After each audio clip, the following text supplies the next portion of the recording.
The following podcast is a presentation of Project Entertainment Network. Welcome to the Sample Chapter Podcast, the show where authors read a sample chapter from one of their books. Here's your host, Jason A. Meuschke. Hello, Sample Chapter listeners. Welcome to episode 191 of the Sample Chapter Podcast. I am your host, Jason A. Meuschke, back again with an interesting new episode, but not a new writer. It is a previous guest. Yes, it's myself. I'm excited, though, to share with you a little bit of information today about my upcoming book, Bandit Rising, book 1 of the Bandit Chronicles. The pre-order is available right now. And I'm so excited because, as I always tell you all, you guys are the first to hear about it. So there you go. You're the first to know now that the pre-order is available. I have not shared that anywhere else. So whenever you're all done, if you find this interesting, if you'd like to know more about this, then I'll have the link in the show notes. Meanwhile, I hope you all are doing well. I had a couple of responses from last week, people asking about what I was kind of down about. I mentioned that we had a family member who got some not so good news, and to be perfectly honest, just here in the last day or two, they got even more bad news. But it's, I'm not sure really what to say about it. I'm not at liberty to go into who it is, that sort of thing. Suffice to say, this very special family member does not have a very good outlook from the doctors right now, and it does not look good. But we're hopeful. We're going to pray, and I appreciate those of you who reached out. Just continue praying for my family member. Like I said, right now I'm not at liberty to say names or say anything specific. But, I wanted to get word out and, if possible, start a prayer chain around the world. Because I got some wonderful listeners all over the world.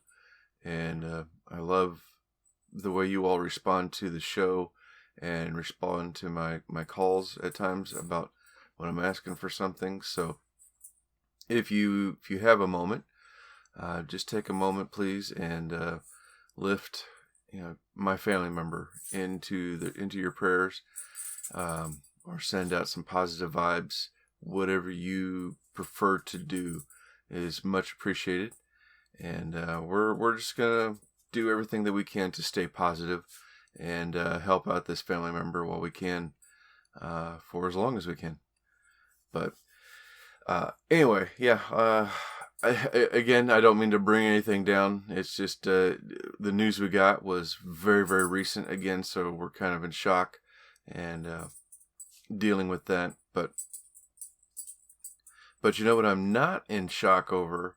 Maybe a little bit of shock, just a little bit of shock, which is the incredibly great taste of Writer's Block coffee. I got my shipment in just the other day, and this morning I'm sipping right now on...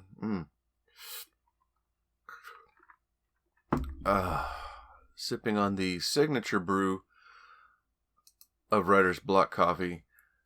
Oh, this is some good stuff, guys. Yeah, this is really good. I got the sample size of Writer's Block coffee came in the other day. That's the one I'm trying right now. And I also got in a packet of their dead whiskey barrel aged coffee. Which I cannot wait to try. It smells incredible. But there's also a third flavor, which is the Deadline Dark Roast, which is I started to say just a second ago. 3 flavors for you to try. There is also a subscription-based service where you save some money by doing that. You want to make sure you click that link in the show notes for our specific link to get you over there, and that will pull up the 10% discount right away.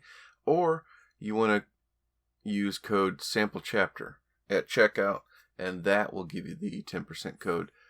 It's a great coffee place. Great products, and even got one of their clip-on spoons. Go to their website so you know what I'm talking about. But it's a coffee spoon, so you can serve your coffee, and it's got a clip on one side, so you can helps close your coffee up. And I like it too because it's a longer spoon. I don't know why coffee companies make these spoons that are so short, and you got to reach way down in the bucket. This one's nice and long, and great idea, wonderful idea. But anyway, I love this coffee. This is fantastic, and you got to give it a try for yourself. So, Writer's Block Coffee. I really love it. This is good. I'm going to take another drink.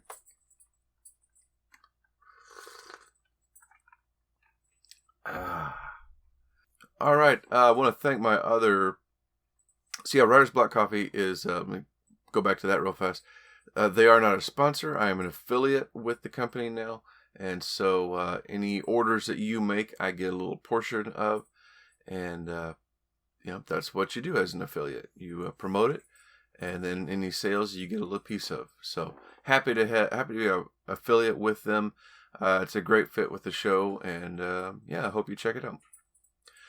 But a sponsor, as far as sponsors go, I do thank my favorite writing software, Scrivener.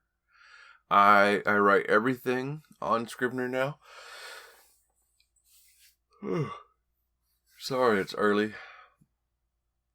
And I'm actually not editing anything with this episode today. I'm really up against the wall for time, and so you guys get this episode raw for the first time ever.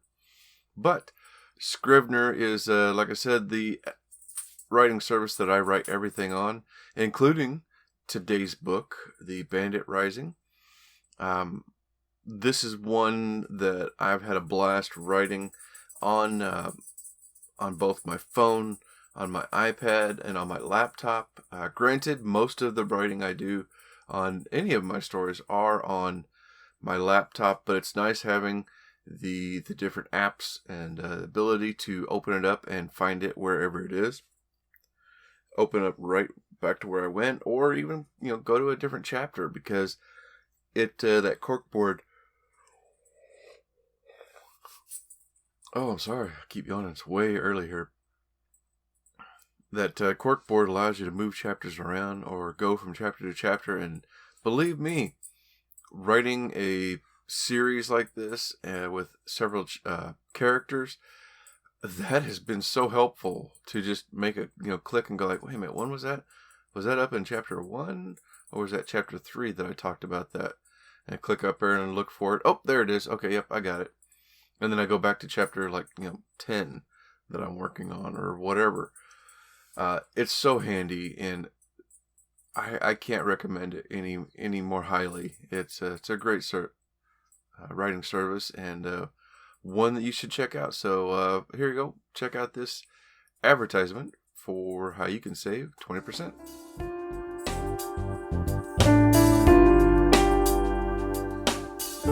Jason here. Hey, I wanted to take a moment and tell you about my favorite writing tool, Scrivener. Now, I know you've heard about Scrivener because their writing software has been embraced by hundreds of thousands of other writers like you and I, from the novice to best-selling novelists. The reason we all use it is because of Scrivener's core concept to bring all the writing tools you use together in a single application.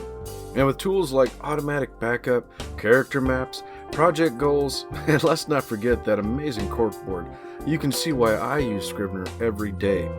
As a bonus for Sample Chapter podcast listeners, use code CHAPTER for 20% off your desktop version. Scrivener writing software, built by writers for writers.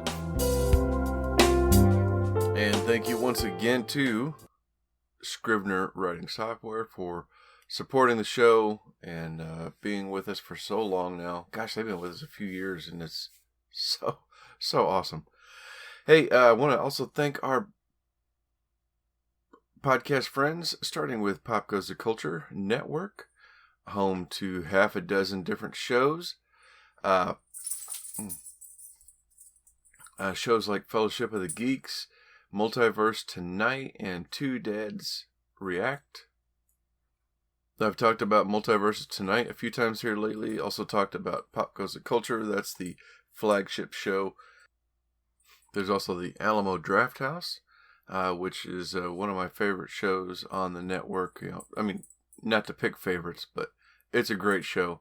But I invite you to go on there and check out one of those shows and see what they have to offer. It's lots of great stuff.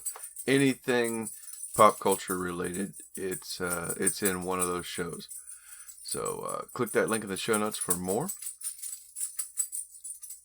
I also want to thank Project Entertainment Network, home to about 30 different shows of an extremely wide variety.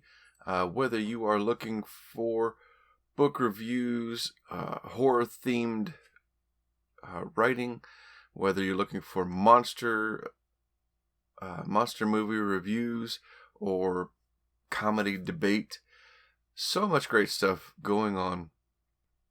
Just like this wonderful show. Welcome to Wild Speculation, a podcast where each episode is a short story that explores one of the many strange, wonderful, and sometimes disturbing worlds of speculative fiction. You can find us at wildspeculation.buzzsprout.com, on the Project Entertainment Network, and wherever else you find podcasts.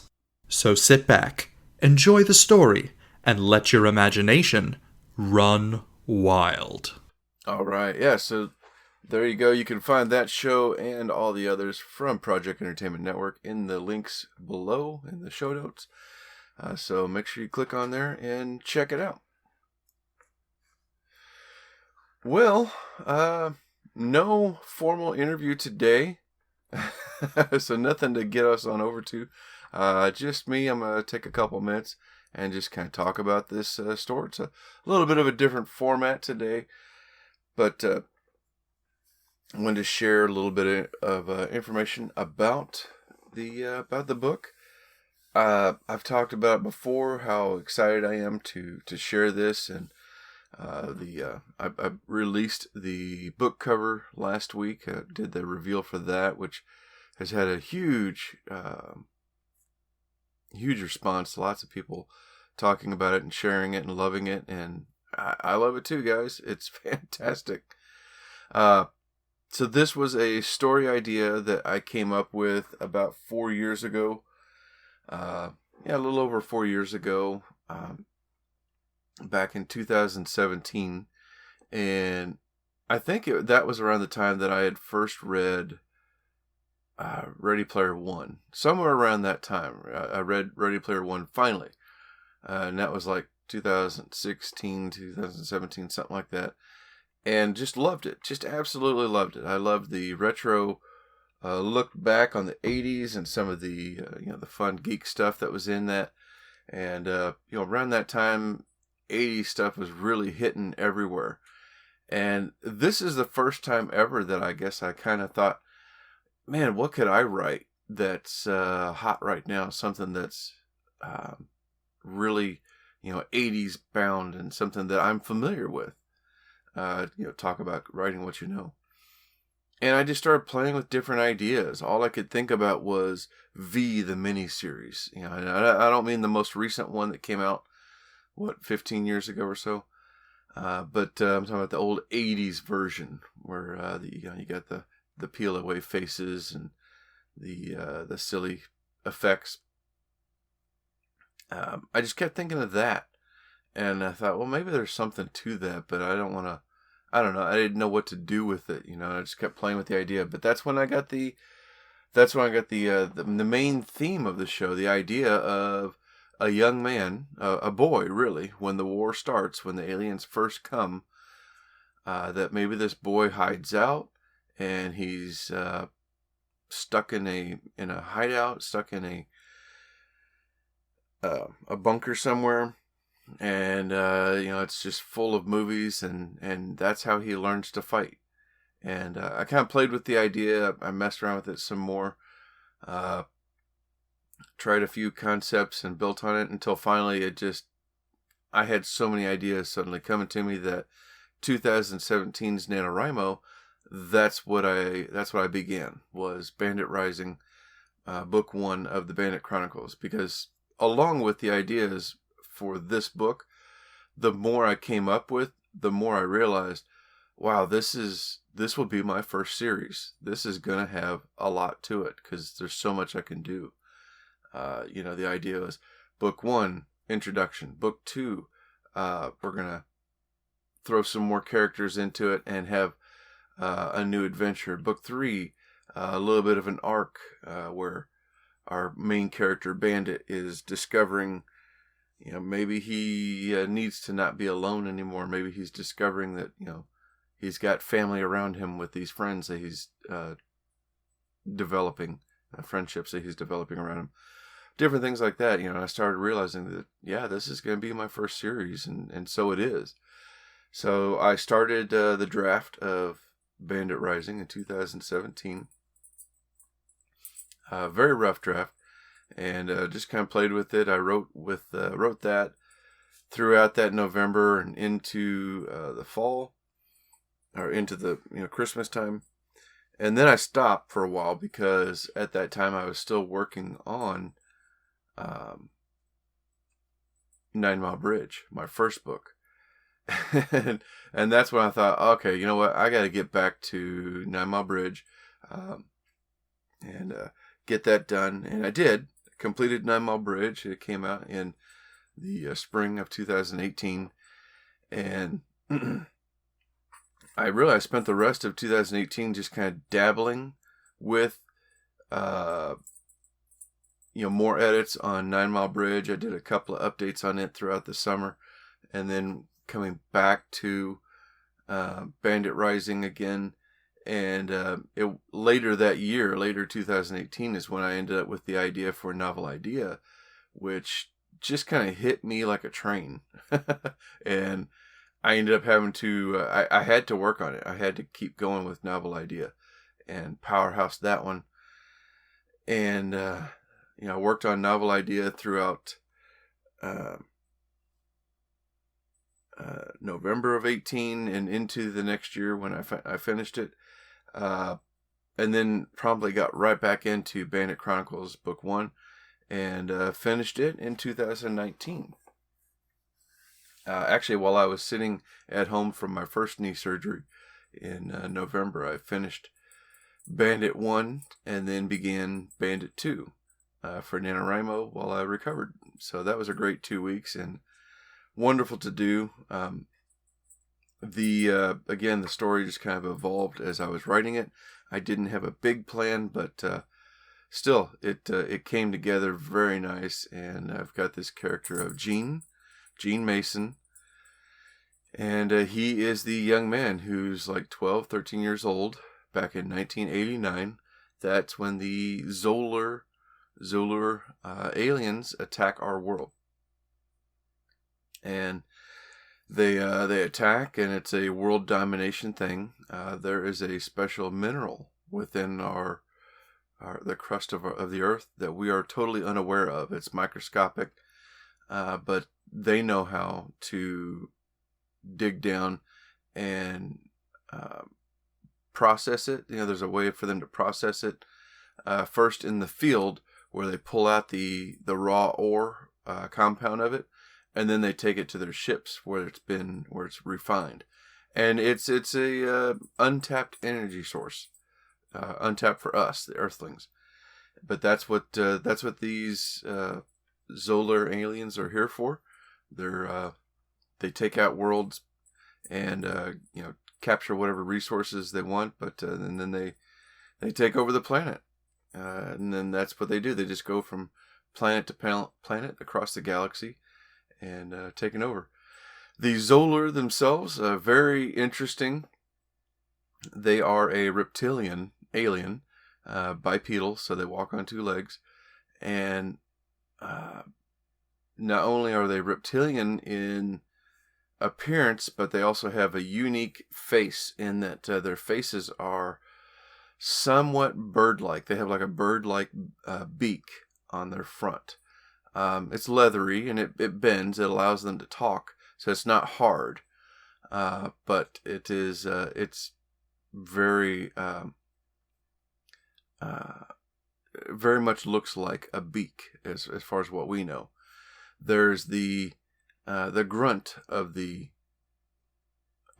species called the rucks, and those are a little over 5 foot tall. They're stocky. They're the grunts. They do most of the work, and they are more than half the population of the Zoller. But they have a they have a beak on the front of their face that's kind of like a chicken. It's just short and squat, not much to it, and that species is a little dense. And like I said, they don't do a whole lot of thinking. They just go and they do the work. Plus, they serve as the majority of the military force and the workforce. But that's the rucks. After them comes the Drax. The Drax are the warriors, the noble warriors of the race. They are the, I guess, what you would more think of if you thought of, well, maybe not what you would think of if an alien attacked, but if you thought of something scary and strong coming at you, then that's what this guy would be. They are over 6 foot tall, 6.5 foot tall, powerfully built, and they have a hawkish beak on the front of their face. That's how you identify a Rux. And, they are in charge of the military. Some of them are, well, there's legends about some of the other ones of that, maybe becoming something else. That's a little bit of a spoiler, but not for this book. It'll be in the future. But they're the warrior race, and they are about a third, a little more than half of that remaining force of the race of Zoller. And then the smallest portion of the race is the geeks. Now the geeks are unique in that they don't have a beak. They are more salamander looking. Very pallid skin, slimy, and smooth faces. And fittingly, they are the politicians of the race. And they also serve as scientists and other, mechanical wise. They make the discoveries and work in science and such. But they are also the political ones. And in this story, you meet a geeks called Malik, and Malik is apart from the rest of his, or he's unique from the rest of his race, in that he is running a game, and you're going to find out about that here soon.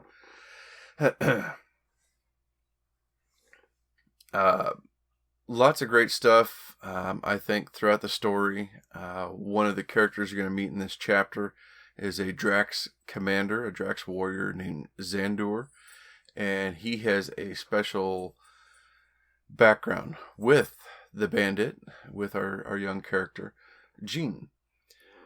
So, as I said, Gene, he was like 12, 13 years old when he went into hiding.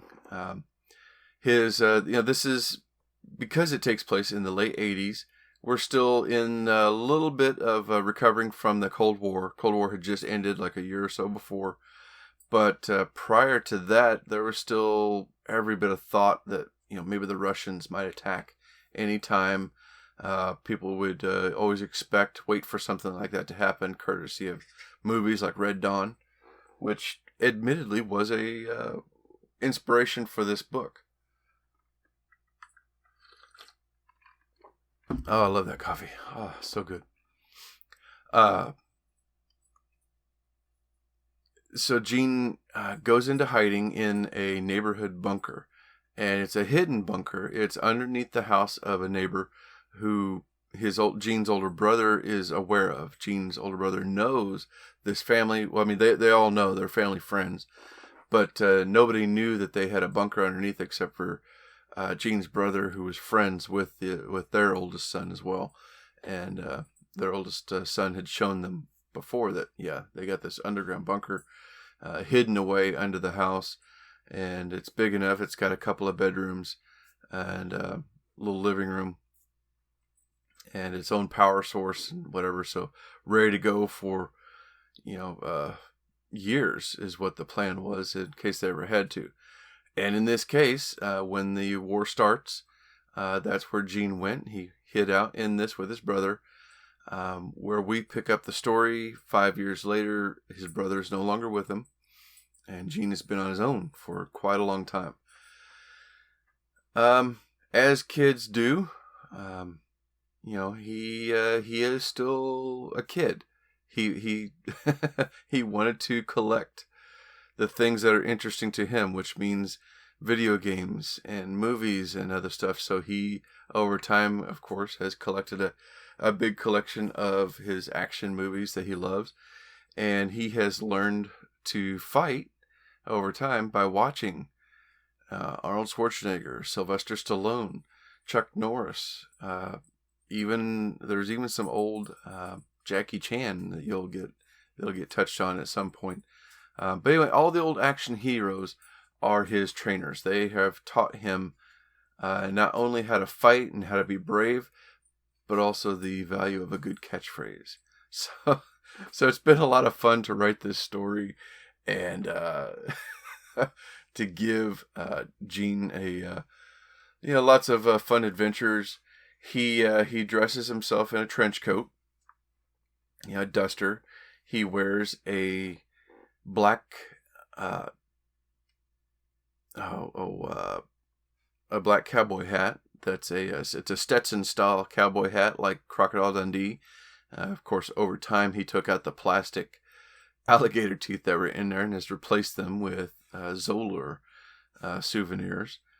But yeah, it's a Crocodile Dundee hat. Of course, he wears his Ray-Ban shades. And the reason he is known as the Bandit is because whenever he goes out and has a strike against, he does guerrilla strikes against the Zoller here and there, he drives a black Trans Am. And then he leaves behind he paints on the wall or on the vehicle or whatever that he attacks. He paints a symbol on the wall that looks like a bandit symbol. It's a little face cover. It kind of you'd have to look up the old Skull Tobacco Bandit logo. This was very prominent in the 80s.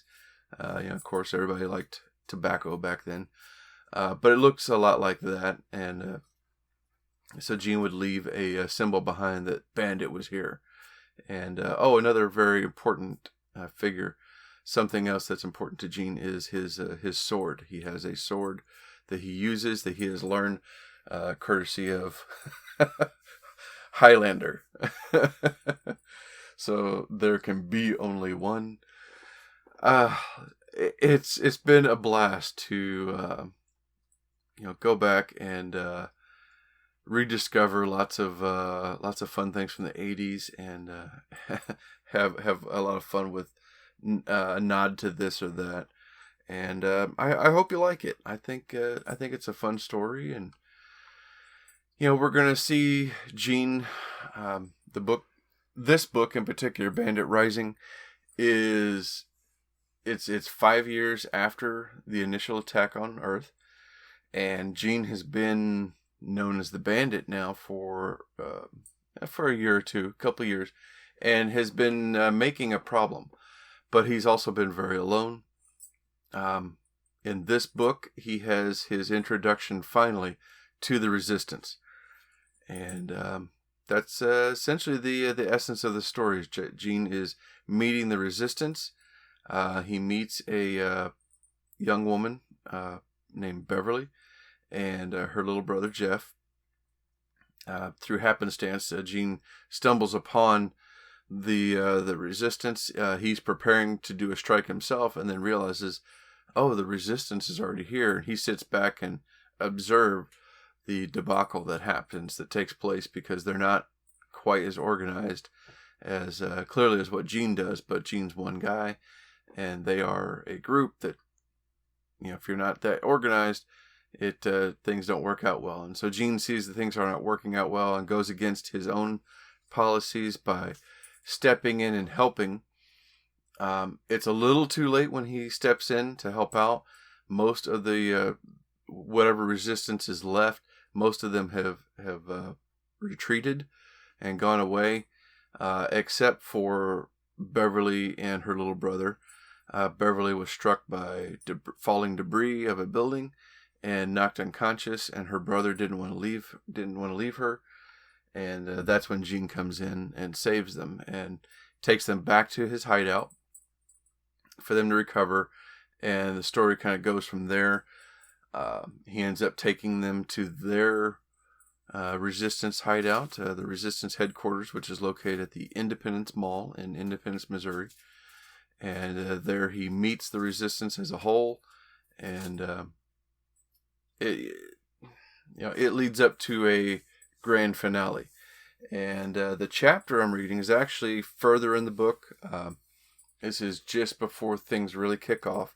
I'm reading from I think this is chapter 12. And you're going to get to meet the bad guys, the Zoller.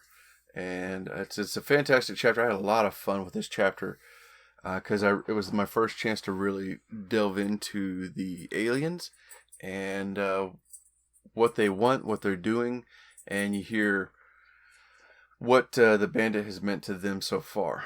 So that's what's happening. What's going on in the background? I guess I should give you a little more background again here. That coffee's still hot, still good. So what's going on in the background is that after Gene met with the Resistance, of course he decided, no, I'm a lone wolf. I'm going to go and be on my own. And shortly after that, Beverly's little brother, Jeff, was captured.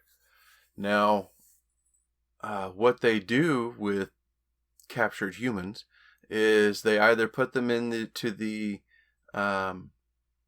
mines where they help dig, or they destroy the human altogether, or they take them to Arrowhead Stadium in Kansas City, where Malik, that geek alien, has created a gladiator type ring, and he has brought forth monsters from all across the galaxy, and they do battle for him, and that's what's going on in the background.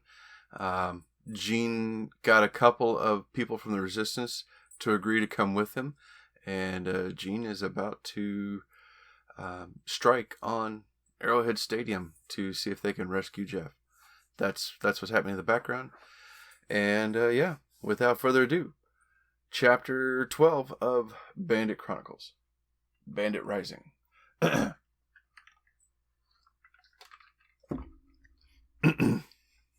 Bandit Rising.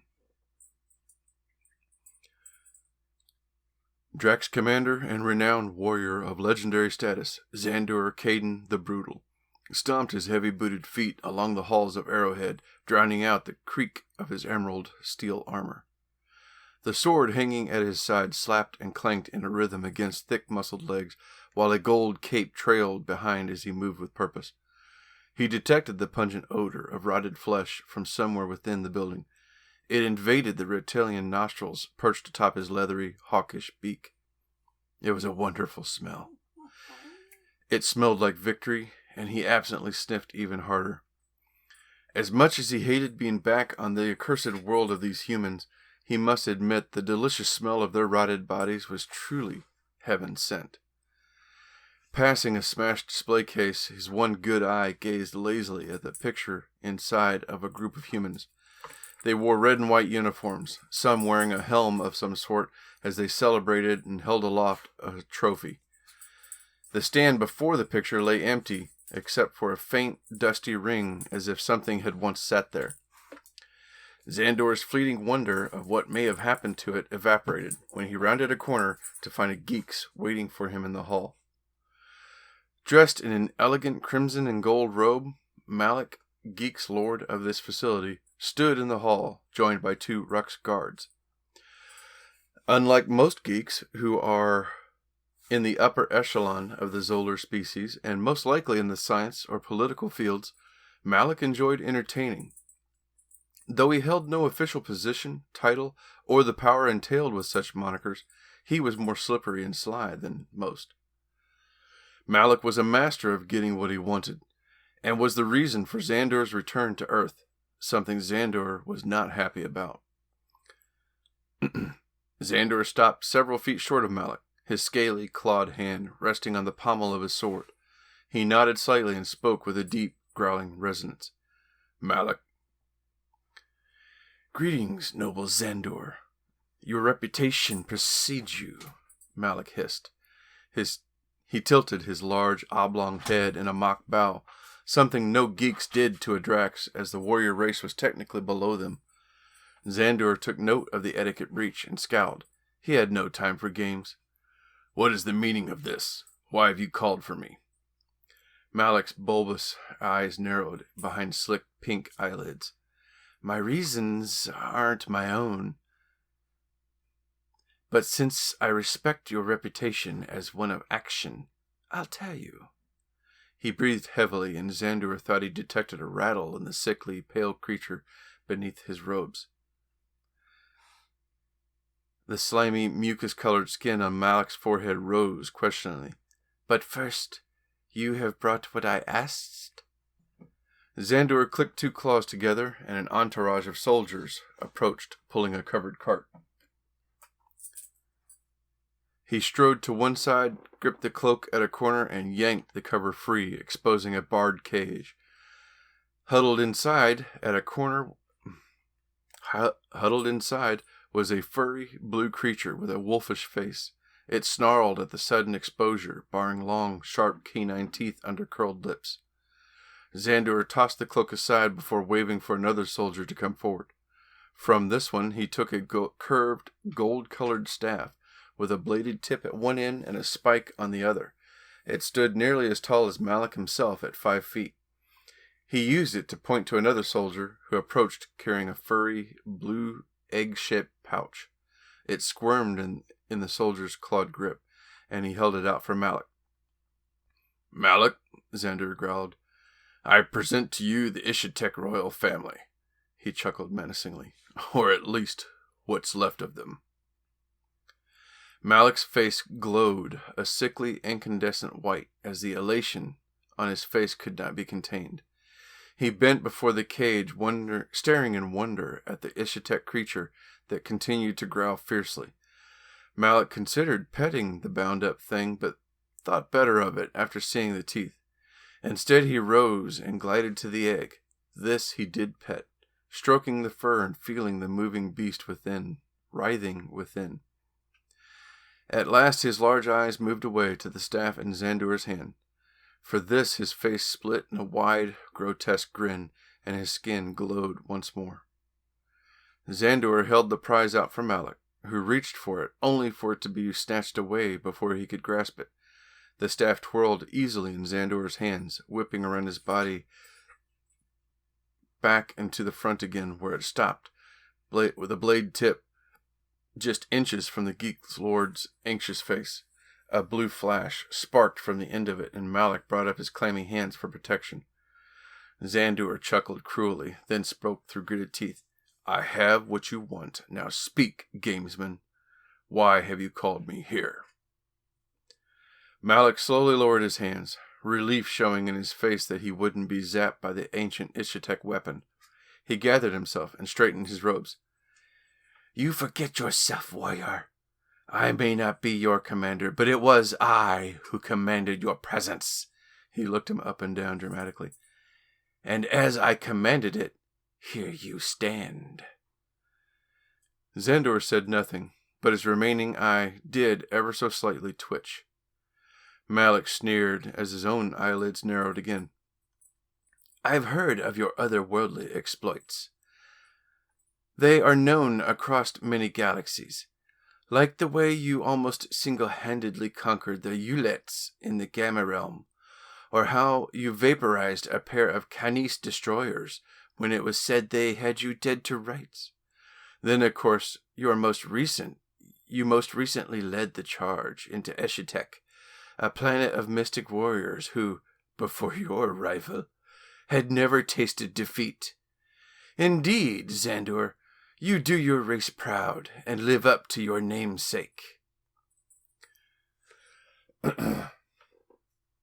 And you, Lord Gamesman, Xandor set the staff across his shoulders and began to pace the hall. I, too, am aware of your reputation.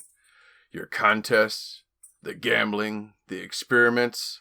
He looked over his shoulder at Malik, a half grin pulling at his leathery cheek. The bribes. Malik matched the grin with one of his own.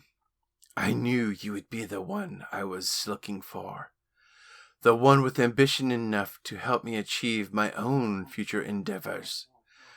You brought me what I asked for. The thing I was told was unreachable, a most fantastical gift. Yet you pulled it off, just as I knew you would. He held his hand out, patiently waiting for the staff, as he said softly, just above a whisper, and in return, I have something for you. Xandor stared down at him until the smaller lord added, If you please. The warrior relented and placed the staff in Malik's sticky fingers. Thank you, Malik said. The pupils within his large eyelids dilated as he gazed in wonder at his prize. He glanced at the cage where the Ishitek creature within had lowered his head. It seemed to either be in prayer of some kind or a Zen state. In prayer or some kind of Zen state. Malik moved closer, his fingers finding the hidden button on the staff as he did. He pointed the tip towards the Ishitek and depressed the button. Blue lightning arced, and the creature howled in rage. Muscles rippled under the blue fur as it shook uncontrollably, and Malik relented with a cry of rapture. Oh, that is lovely, he hissed, his skin glowing from the pleasure. Thank you, warrior. He will make a fine addition to my games, and the crowds will love hearing his howl. And that one? Xandor pointed to the furry egg.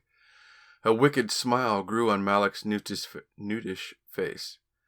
I believe I'll make that one my pet, he laughed, and walked around the egg, using the staff as a walking stick. And now you, my noble warrior friend, as for the reason I called you here, I believe I have located something you've been looking for. Xandor frowned, looking bored. There is nothing here that I seek. Are you certain? He closed the distance between them and used the staff to point to the scar across Xandor's destroyed eye. An old friend, perhaps? Xandor slapped the staff away. His lips curled back over his teeth, momentarily showing an emotional response, something he'd worked long to repress. Tell me what you know, gamesman. Now it was Malik who casually paced the hall, the staff giving a metallic thud each time he tapped it on the concrete floor. I know only that in the early days of our conquest over this planet, you were the sole survivor of a vicious attack, albeit not unscathed. He ran a bulbous finger down his own left eye, mirroring Xandor's scar. He grinned cruelly and continued. Naturally, you recovered, strong as you are. But the rumors persisted. You were sent off-world due to your lack of interest in our mission here. You no longer cared for the securing of or the obtaining of our necessary resources our kind needs, preferring only for the hunt. The hunt for the one who hurt you. The one creature in the galaxy who's ever been able to lay a finger on the great Drax warrior Xandor the Brutal. Careful of your tone, gamesman, Xandor growled. Malik noted a glint in the warrior's eye, an odd spark. Was it anger? Was it fear? Perhaps both. Either way, he knew he had the warrior's attention, and he pursed his lips. He turned away to continue his pacing. Worry not, noble warrior. I do not heed rumors or hearsay. I tend to read between the lines and look at the big picture. Like what is happening here, for instance. These humans are a nuisance. They seem to forget they've been defeated and can somehow rise up against us. He turned to face Xandor, the pallid skin blanching a shade of pink. There is one human among them who has been particularly annoying. A human they call Bandit. Xandor snorted. What kind of name is that? Malik waved a dismissive hand. Who knows and who cares? Who knows and who cares?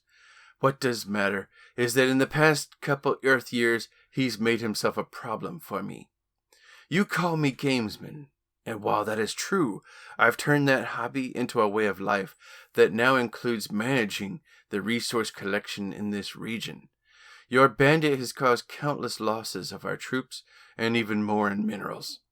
I ignored him for a time, figuring he'd be captured or killed eventually. But he seems to have a knack for not dying.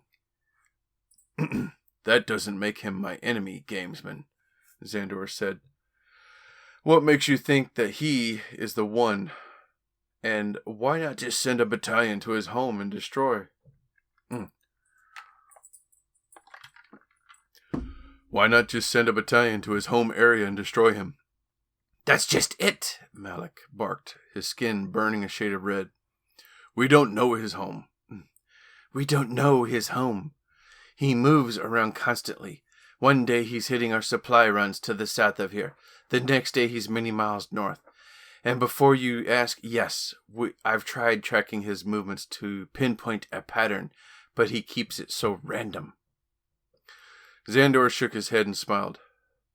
That he can confound the expert manipulator such as yourself is indeed impressive. But you've not answered me. Why do you think this has anything to do with me? Malik rubbed his slick forehead for a minute as if lost in thought.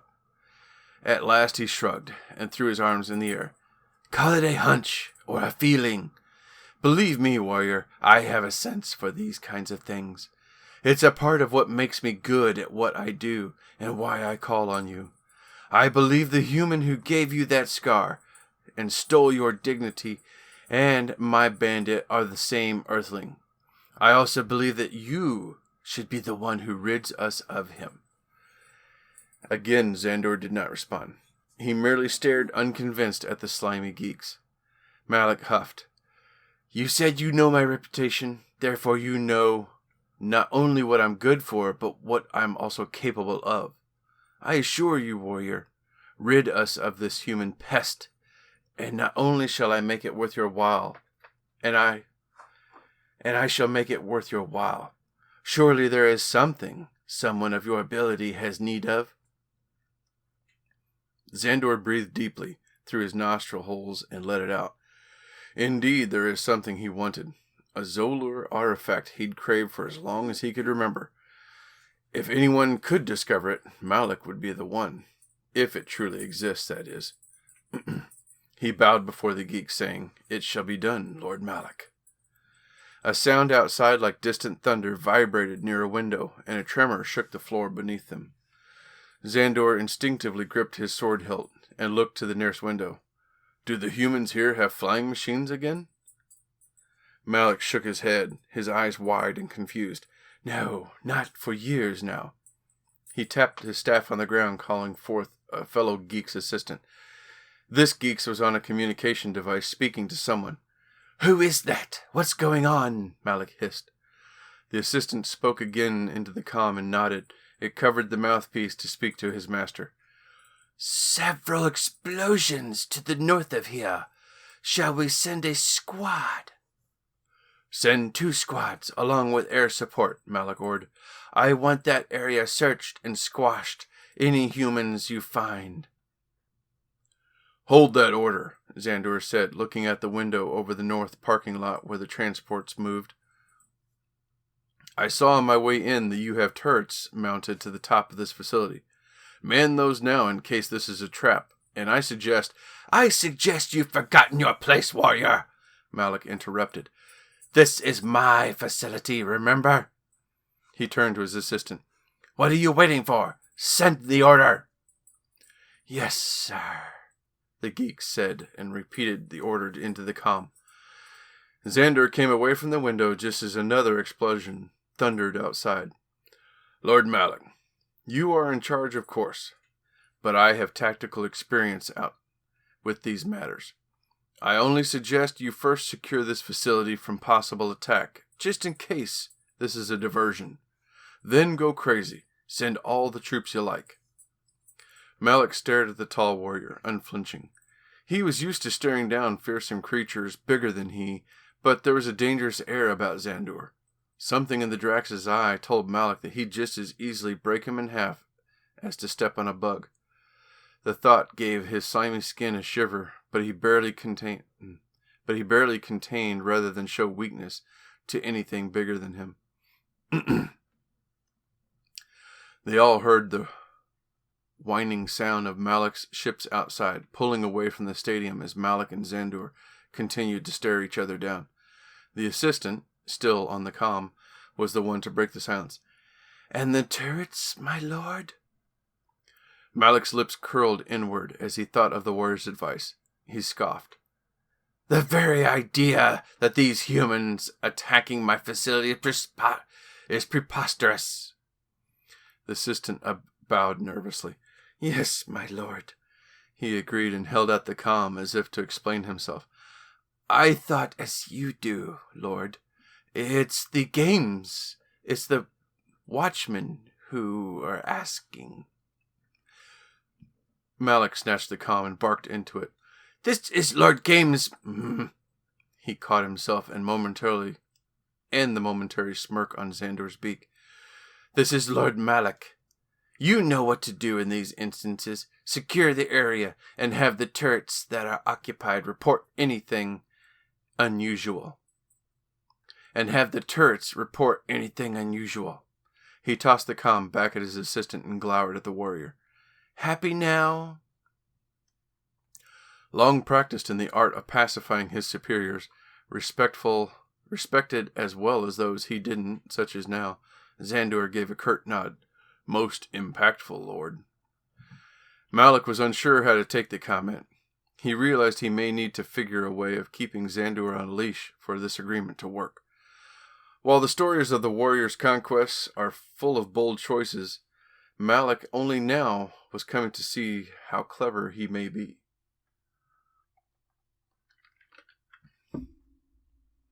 This arrangement will be on a fine line indeed, he thought. The assistant was back on the comm, speaking again. Yes, I understand. Hold on. My lord, the southeast tower is not responding. Malik rolled his large eyes. What do you mean the southeast tower isn't responding? They're not checking in or responding to calls. Malik waved his hand, matter-of-fact style. Well, then send someone to check on them. Maybe the explosion knocked out. The screech of static and feedback pierced their ears, causing everyone to duck instinctively and cover their ears. The sound reverberated around them in the building and echoed down the concrete halls. What was that? Malik said to no one in particular. More feedback sounded, following by the fumbling sound of a microphone bouncing around the input before finally sliding in. A hum, like the sound of 1,000 fluorescent lights, punched their ears. Within seconds, a hollow voice laughed creepily before saying, I hunger. Malik went a paler color than normal and gripped his staff closer to him. The assistant dropped the comm, which struck the ground and skittered to a few feet away, forgotten. The voice spoke again. Run, run, human! This was followed by a deafening roar. From the voice, making everyone in the hall duck. Everyone except Xandor, who stood gripping his sword hilt. He grimaced at Malik, disgusted by the geeks who now cowered on the floor near the cage.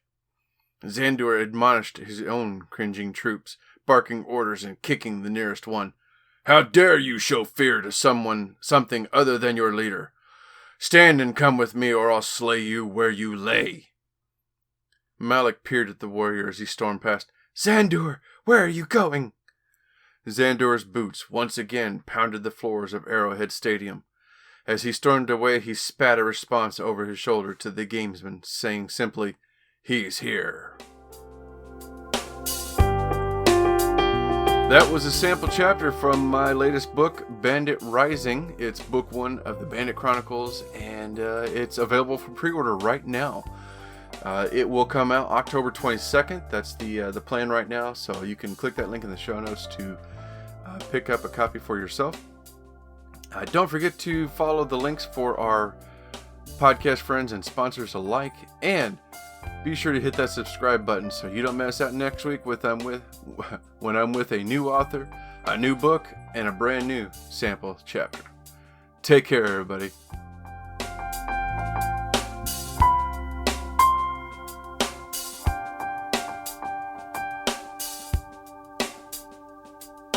This has been a presentation of the Project Entertainment Network.